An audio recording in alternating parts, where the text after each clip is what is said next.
Welcome, everyone. Welcome, everyone, to the pregame cheat sheet. I'm Darren Smith along with Steve Walls, and we are live at EverBank Stadium here in Jacksonville, Florida, where the Chiefs will be traveling here to take on, of course, the Jacksonville Jaguars. Steve, first initial thoughts on Monday Night Football. We're back home. You can watch it on ESPN or ABC across the country. So your thoughts on tonight's matchup? It's going to be a great atmosphere. It's good weather, at least for now. They're calling for rain, little rain earlier. I know, we'll talk about it, but the winds, I believe, is going to be a factor in today's game. There's some southerly wind, I guess, because of the hurricanes that were out, try to come on shore. And so, yeah, I feel like today is going to be one of those where the weather's going to be a factor. I'm not a meteorologist or anything. My friends over here, ESPN. You got sources. Oh, look, coming into tonight's game, of course, Kansas City is 2-2. The Jaguars 3-1 with win tonight and Jacksonville loss. Both teams will be 3-2. Kansas City will be tied with Denver along with the Los Angeles Chargers and the 3-1 for the division in the AFC West. So now, what's the big news coming into today? Chiefs have downgraded traveling to Jacksonville today due to suffered. Now, talking to sources, the Chiefs, of course, he should be ready to play tonight's game, and they said that they saw pretty much moving around the hotel, so that's good news. Yeah, I didn't think it was ever.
With that being said, how do you feel like Xavier's presence has essentially assisted and helped this offense from what they weren't able to do the first 3 weeks of the season? I think it's helped a lot. I think it's helped a lot. He's definitely been able to, give a spark. As Patrick Mahomes said earlier this week, he brought definitely a spark. And crazy thing, and I don't know if you agree with this or not, but I feel like that game against Baltimore was the same offense that they were going to win week 1 against the Chargers. No, I agree with that. And we kind of talked about that because it seemed like they were so – the offense looked much different, obviously, with being out, but they said that it was so Worthy-centric that, I said after the game that if he was that much part of the offense, that something was an issue wrong. But we saw how big a role he played and what he did offensively, and really to the defense of Baltimore was in for, of course, 2 more weeks from now. I guess in week 7. Yeah, two weeks from now, we'll see the return of Rashee Rice. And of course, that made news over the weekend because Dan Rossini from The Athletic stated that the Chiefs were never really interested in trading for Tyreek Hill because they felt that Rashee Rice being, when he comes back from suspension is going to add an additional element. Mm-hmm. And they said he's the best player on offense that they're looking forward to returning. And here's the thing, I asked me just yesterday, should the Chiefs go and get Tyreek Hill? And I was like, what does Ricky do best? Speed. You have speed in Xavier Worthy. You have speed in Tyquan Thornton. So you have 2 players in one. Oh, no.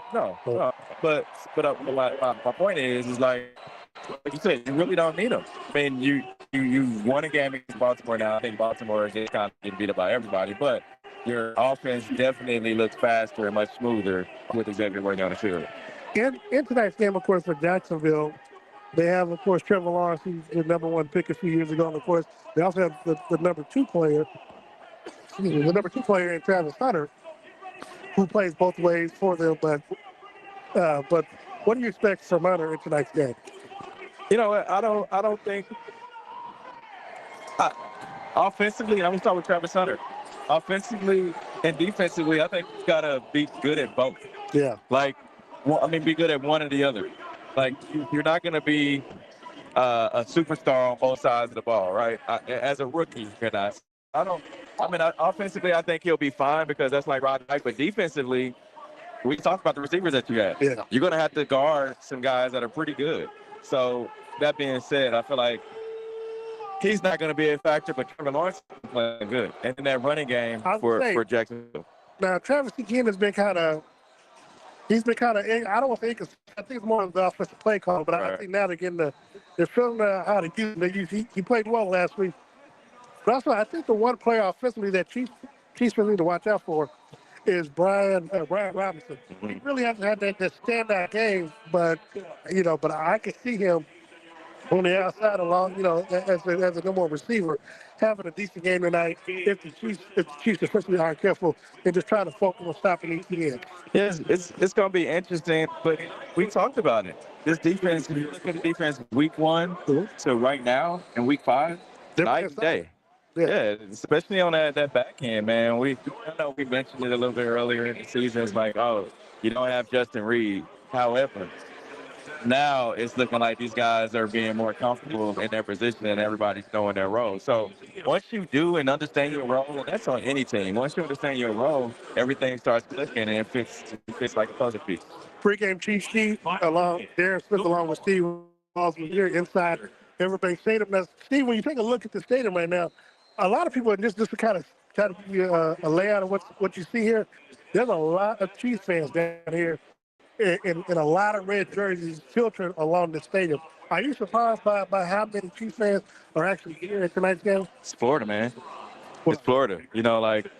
Chiefs fans pick, a game to go to every year, and who wouldn't want to come to Florida? It's hurricane season. It's hurricane season, but again, a night like tonight, it's not a muggy humid. Like, I think we got lucky, because of the hurricanes that are out there. So I would imagine, like, if this game was played, 2 weeks from now, it'd be a much different cause, or a much different effect with the heat. I do want to get your thoughts. The Chiefs are, and people made had their issues, but what do you think about the Chiefs in all white tonight? I like it. I just wish they could have, similar to Buffalo, went with an all white helmet. With the metallic red. I think that would have been dope. Possibly exchange the red numbers with an outline of red with the white number, outline of red. Actually, let me design it. I'm telling you, Chiefs fans, vote for me to be the designer of this new Chiefs uniform. All right. So actually, pretty good tonight's game. Of course, we're about minutes away from kickoff. See, let's look at the X&Os in tonight's game. Offensively for Kansas City, what do you expect, or what do you hope to see in tonight's game to build upon the last 2 weeks? Man, just keep doing what they've been doing. Last week, I feel like this was the template of how good this offense. I still think that they should spread the ball around. We can't rely on each and every trip up and down the field. Now, granted, it'll get a little bit better once Rasheed Rice comes back. And I really feel like you need to spread the ball around a little bit more. But if you're winning, you complain about that. I think they were more balanced with the run game. And we did talk about, I don't know if you want to talk about this a little bit, but and no one asked Coach Reed about it, but him not playing, or he was pretty much to me, it seemed like he was benched earlier in last week's game. Is it Xavier Worthy? Not Xavier Worthy, but Isaiah Pacheco. Okay. Isaiah Pacheco was benched earlier in last week's game. In the second quarter. And after he came back, it was go time for him. So I think that may have been a boost that he needed. I like to see that same type of consistency, but I would like to see Tyquan Thornton kind of, put more in the offense based off of what he did. I think he's earned it. Like, granted, obviously, the number of targets is going to drop just because, Worthy being back and essentially Rice will be back in a couple of weeks. But I think he's done enough. Of course, his one catch last week was for a 7-yard touchdown. touchdown receptions from home. But we also got to say that that Travis did a good job as well. He was a lot more. I think they kind of dictated the number of reps that he would take in the game, but the reps he did take were very valuable. I think he had five catches in the game. I think maybe about 40, 41, 47 years. So, but his game was still impactful. You felt the effects of Kelsey in last week's game. And Kelsey's always going to demand coverage. Like, he's going to get the best of the best, whether it's a linebacker, he's faster than linebackers. The corner on, he's stronger and bigger than the corner. So, I mean, the defense has to pick their poison. But like I said, I think now the offense is on what other guys and what they're capable of respecting. And then if you don't respect the run now, I feel like they're going to have to come at you with the run. Andy Reid's a smart guy. I understand that, he's going to make adjustments. And I'll ask you, do you feel like he's kind of learned?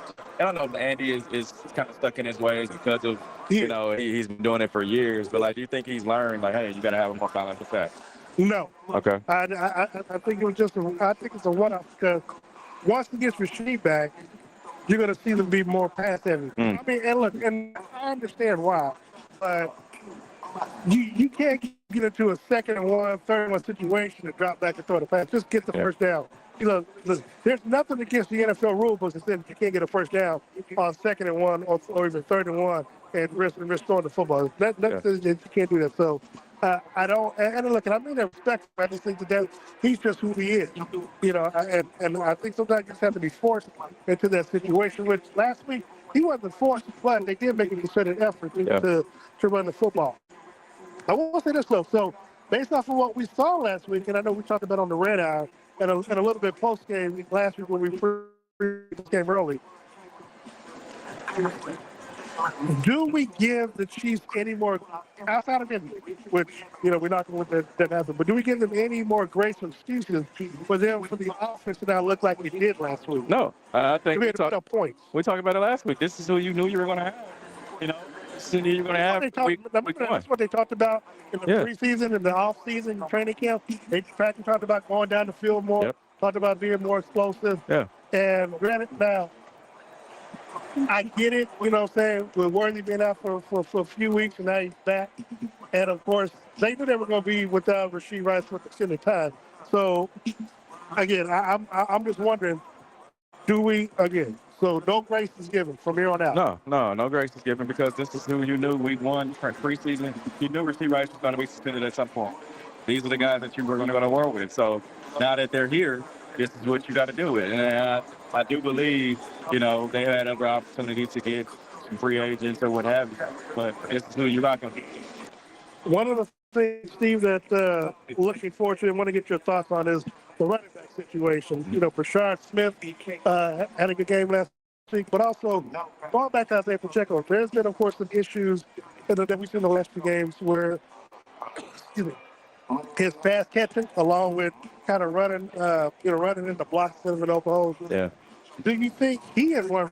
Let me ask you about Andy, but what do you think about Pacheco and what he's gone through over the last 3-4 weeks that we've seen? I think sometimes you have to take a step back in order to go forward. And I think that last week, that's what it was. When we talked about him, second quarter possibly having that, we're going to go with some other guys and give you a little chance to figure it out. I think that's what it was. And we can only see, I think, this week. Pacheco knows that he has a young bull right behind him that's ready to go get it. And this is a contract year for him, too. Yeah. So he's got to figure it out. Got the young bull, and Pacheco got the old bull of Kareem. Yeah. We saw what Kareem Hunt can do even in his limited spells. Pacheco's got to be like that middle child right now. Yeah. It's a defensive side of the ball for the Chiefs. Of course, last week, Chris Jones came right around game time, family emergency, and of course, we still have thoughts of prayers to his family.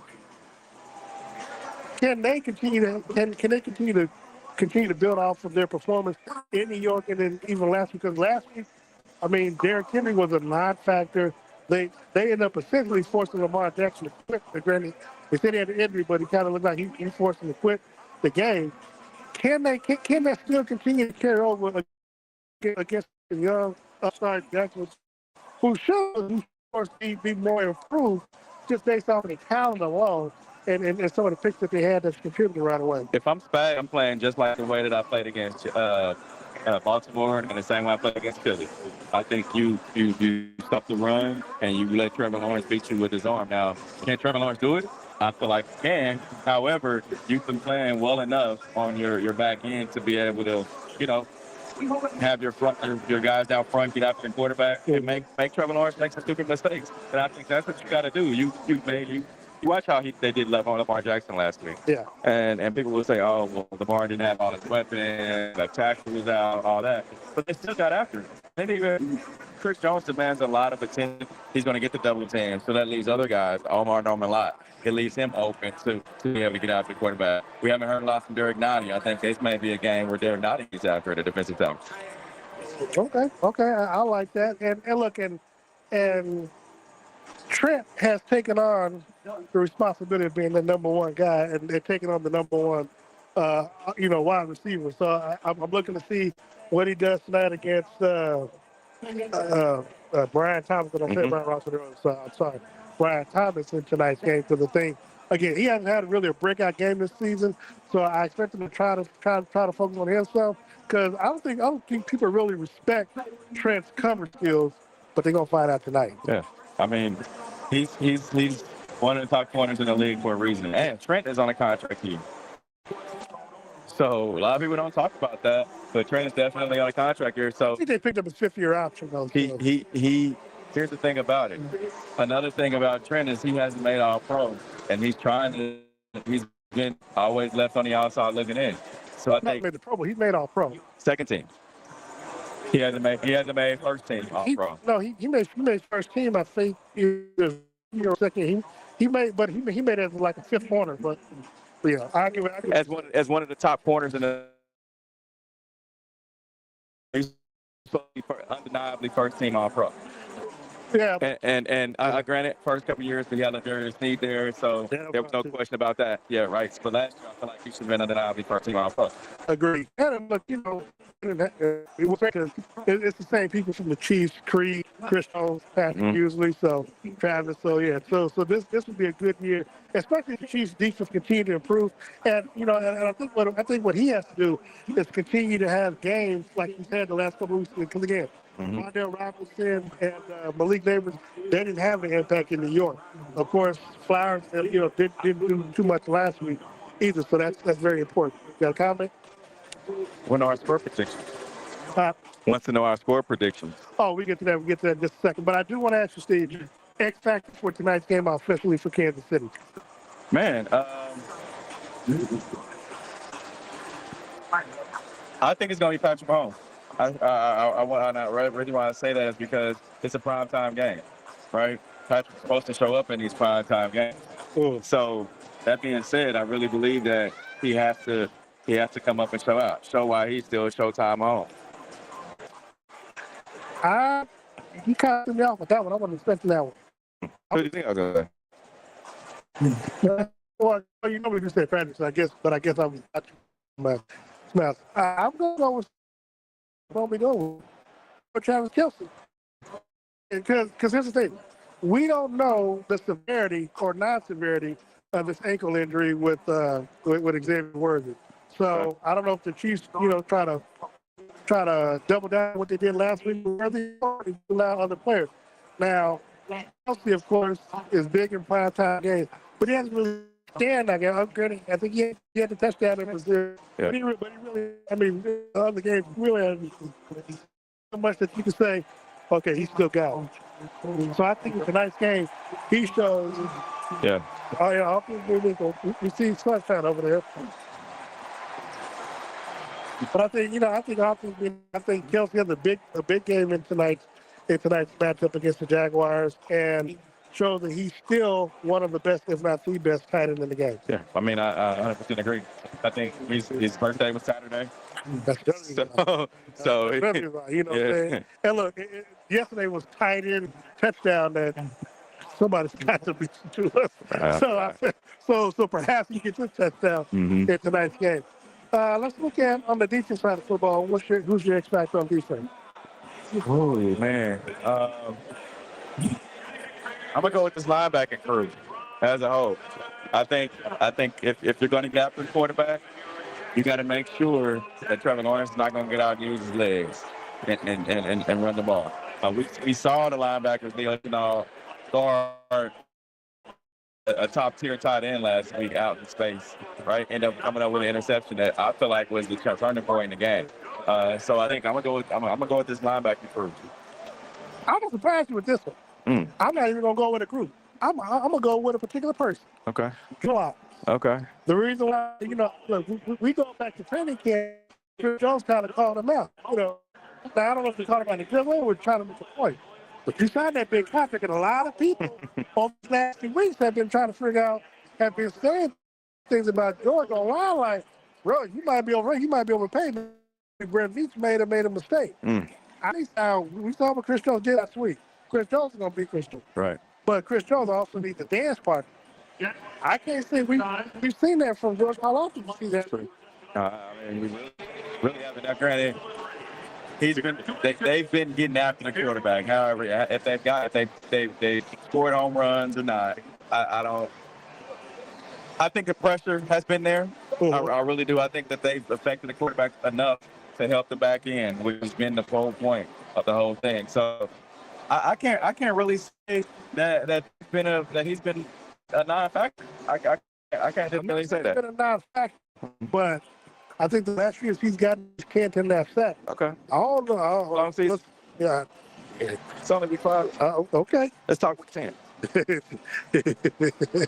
that's my factor for tonight is George, and I think, and not to say he has to have a big game to win, but I need him to have an impact because if he's having an impact, then that could also mean if he's having an impact, that means Chris having an impact too. Okay. Because they're both causing the stress on that line. Right. I agree. All right. So before we get out of here, I do want to remind you post game. Stay tuned to Steve and I's social media pages as we bring you the press conference from the Chiefs, Andy Reid, Patrick Mahomes, and another player. And of course, we'll be talking about post game, and of course, also bringing you our post game show from the field. Join us tomorrow night for the Red Hour here on our social media platforms: Twitter, X, I can say X, Facebook, and YouTube. Make sure you join us there with myself, Steve, Tyler, and DJ Q. And we got something to rib DJ Q about because it looked like the Eagles lost on yesterday. So let's see if he shows up. But make sure you join us. Follow Steve Walls at Steve Walls KC. Follow me at Darren Smith NFL. Steve, before we get out of here, if people want to know our predictions, I'll start with you. Yeah, I got the Chiefs. I think this is going to be a no question game. I feel like it's a race to 30. I think the Chiefs will score 30 once again this week. I got the Chiefs. It wasn't, but I've been thinking about this, and it's going to be 31-17. I get his man. He's wrong because he went back and watched. I read it. That's the exact score that I had was 31-17. But no, I want you because again.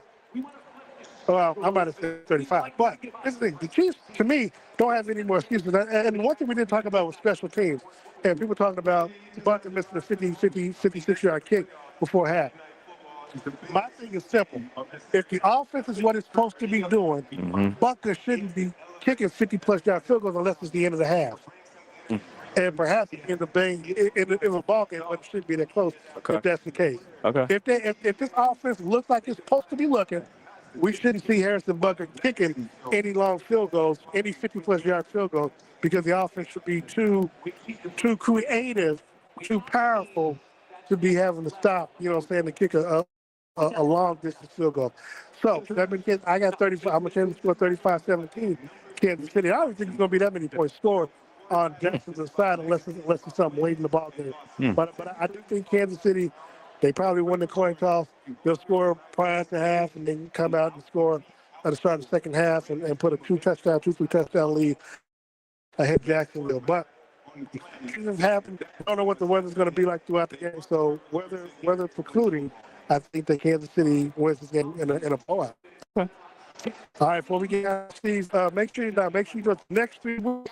We'll, of course, be doing the pregame Chiefs from Arrowhead Stadium. So which is when we play at home. The next road game will be Buffalo on November the 2nd. So, Steve, give a shout out to the sponsors, if you would.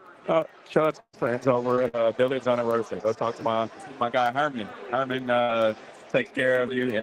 Department, go talk to him. Billy's is on the road. So also my friends over at Nissan. I see Nissan just out at the airport. Go holler at them. Every customer, every time. And of course, you can always stop by Todd's Clothiers and Taylor Suits. 2 locations, one at the Legend, and of course, where I go to Adam Park. I want to thank Todd White and his crew, as well as his barbecue, Colin Gates, and obviously the OB, Mr. Ali Gates, and George Gates, and the Gates family who takes us while we're home and when we travel on the road. Trust me, even the people here at EverBank Stadium, some of that Gates that I brought in for us tonight. But that being the case, make sure you join us post game and make sure you check us out tomorrow night on the radar for Steve Walls at Steve Walls KC. I'm Darren Smith at Darren Smith NFL. Shout out to my mama, hi, because I know you want to probably send something that you think as well. Make sure you join us post game. Thank you very much. See you next week back at home in Kansas City. He can see everything from the post back, but he's talking about